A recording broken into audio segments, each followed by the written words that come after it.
सुबह सवेरे का दिल फरेब मंजर, परिंदों की चहचहाहट, फूलों की खुशबू से मुअत्तर फजा और रूह में उतरने वाली ठंडी ठंडी ताज़ा हवा का कोई नेमुल बदल नहीं है।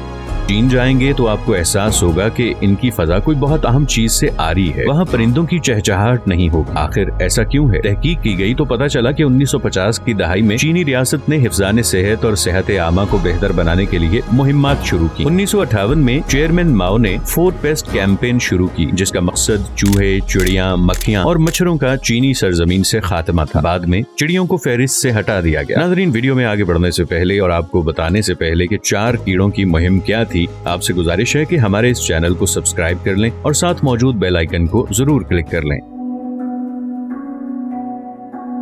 नाज़रीन, 1958 और 1962 के दरमियान चीन की कम्युनिस्ट पार्टी ने मुल्क भर में एक माशी और समाजी तहरीक शुरू की, जिसे अजीम लीप फॉरवर्ड के नाम से जाना जाता है। तहरीक की पहली मुहिमों में से एक 4 कीड़ों की मुहिम थी, जिसे चिड़िया मुहिम या सिर्फ एक चिड़िया को मार डालो मुहिम के नाम से भी जाना जाता है। उस वक्त 4 में से 3 जानदारों को मलेरिया, टाइफाइड और ताउन फैलाने की वजह से जाना गया। चिड़ियों को इस फहरिस्त में इसलिए शामिल किया गया था क्योंकि वो ज़राई खेतों से चावल और दीगर बीज खा जाती थीं। कम्युनिस्ट पार्टी ने चीनी शहरियों से कहा कि वो इस मुहिम के लिए हुकूमत के साथ मिलकर काम करें। लोगों ने इन 4 जानवरों को मारने के लिए बढ़ चढ़ कर हिस्सा लिया। एक अंदाजे के मुताबिक हुकूमत और आवाम 1.5 बिलियन चूहों, 1 बिलियन चिड़ियों, 220 मिलियन पाउंड से ज्यादा मक्खियों और 24 मिलियन पाउंड से ज्यादा मच्छरों के खात्मे के जिम्मेदार थे। अपने मकसद को पूरा करने के लिहाज से 4 कीड़ों की मुहिम कामयाब रही। तो नाज़रीन, चिड़िया को चीन में तकरीबन मादूम तो कर दिया गया, लेकिन ये मुहिम 20 से 43 मिलियन लोगों की भूख और मौत का बाइस बनी। हकीकत ये थी कि चिड़िया फसल के तहफ़्फ़ुज़ का एक लाजमी हिस्सा थी, जो न सिर्फ अनाज खाती थीं बल्कि कीड़े मकोड़े भी। 1959 में चीन की अकेडमी ऑफ साइंसेज के मुहक्किकीन ने कई मुर्दा चिड़ियों का पोस्टमार्टम किया, जिसमें दरियाफ्त किया गया कि उनकी बुनियादी ग़िज़ा कीड़ों पर मुश्तमिल है, ना कि अनाज, जैसा कि पहले ख्याल किया जाता था।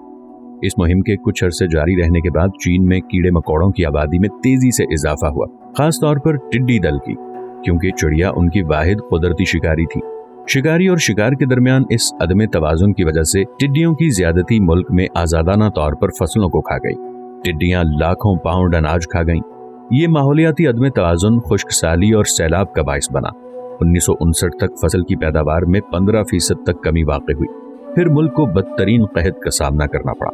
जब कहत खत्म हुआ तो 15 से 36 मिलियन के दरमियान लोग फाका कशी की वजह से मर चुके थे। हुकूमत ने कामयाब ज़राई फसलों में चिड़ियों के अहम किरदार को समझने के बाद चिड़ियों के खिलाफ मुहिम खत्म कर दी। माओ ज़ेतुंग की तरफ से स्मैश स्पैरो मुहिम, जो बनी नौ इंसान के लिए बदतरीन माहौलियाती आफत थी। नाज़रीन, हमारे माहौल में एक तवाज़ुन के साथ लाइफ साइकिल चलता है। चीन की ये गलती बाकी दुनिया के लिए एक बहुत बड़ा सबक थी, क्योंकि कुदरत के निज़ाम में मुदाखलत आपको तबाही के दहाने पर ले आती है। अल्लाह ताला ने कोई भी शय बिला मकसद नहीं बनाई है, तो तुम अपने परवरदिगार की कौन कौन सी नेमत को झुठलाओगे?